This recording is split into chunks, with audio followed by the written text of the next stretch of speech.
turbo project here. I think the posties brought me one of the things for the project.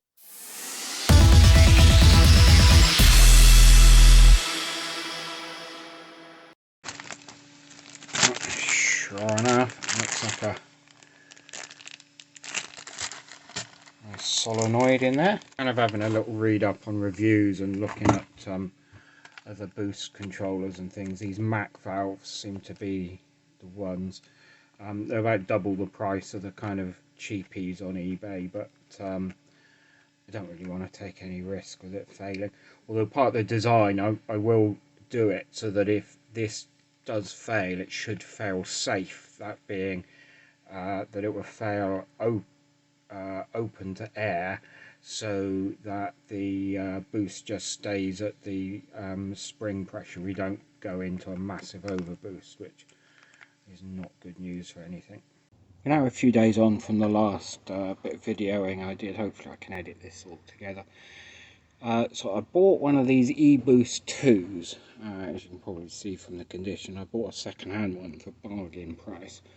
The idea being is I wanted to check certain things like the pulse width modulation of a commercial one, just to make sure I'm in the right ballpark. And I've had the oscilloscope on the output of this one and it's about 20 Hertz, so mine's about 25 at the moment, so that's pretty well spot on. Also I wanted a commercial one that I could set up and try different pulse widths to see the result, and I can easily scroll. So this particular one is it has 6 different settings, and I can change between them on the go just by pressing these. So I've got them set so the PWM is 10, 20, 30, 40, 50, 60%. So basically setting 1 is 10%, setting 2 is 20%. Then I can go out on the road and do one setting at a time and see what result that has to the boost that we actually see coming out. Hopefully then I can do a nice little chart or graph if I feel the need to see what percentage makes what difference. But more importantly, I can make sure my own controller is within the right range and I don't end up putting too much boost and causing all sorts of problems.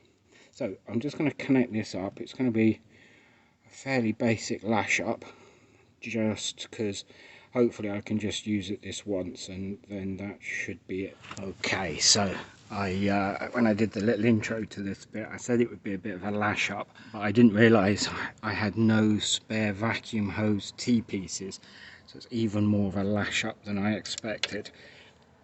So I've teed into the vac side off of the inlet manifold.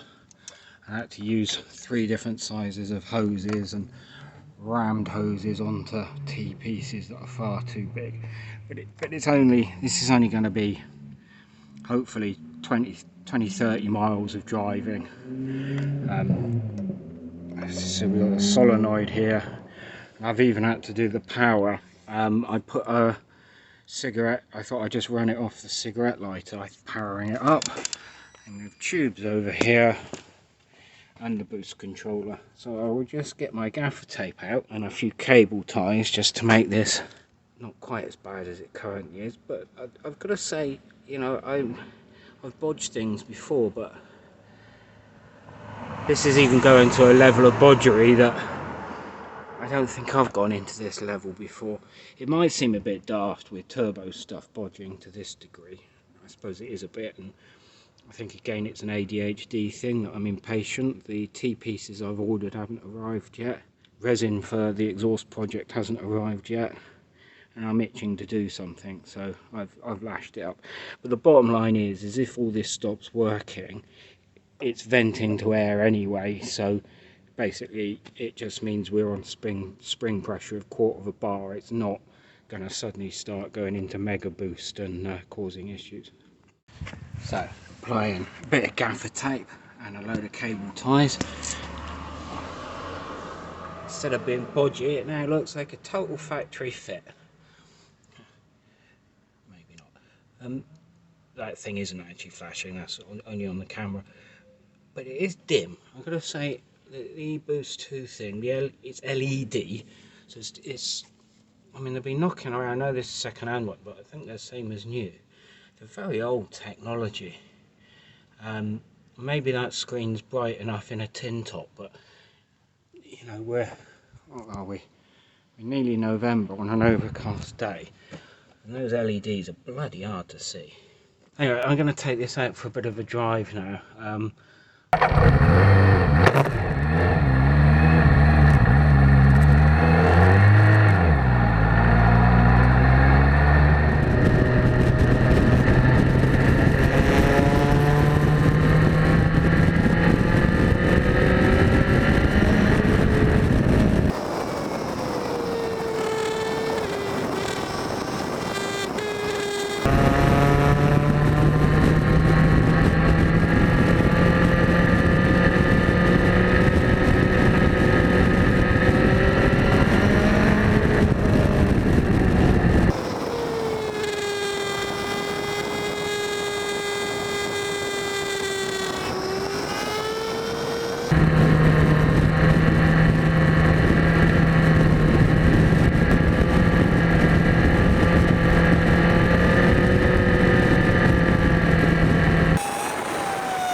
Hi, thanks for getting to the end of the video.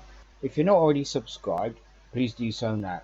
Just hit the subscribe button and then hit the bell button, and that way YouTube will tell you when there's any new videos.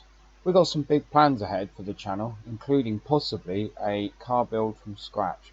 So if you want to get involved with that, now's the time to subscribe. Cheers then, bye.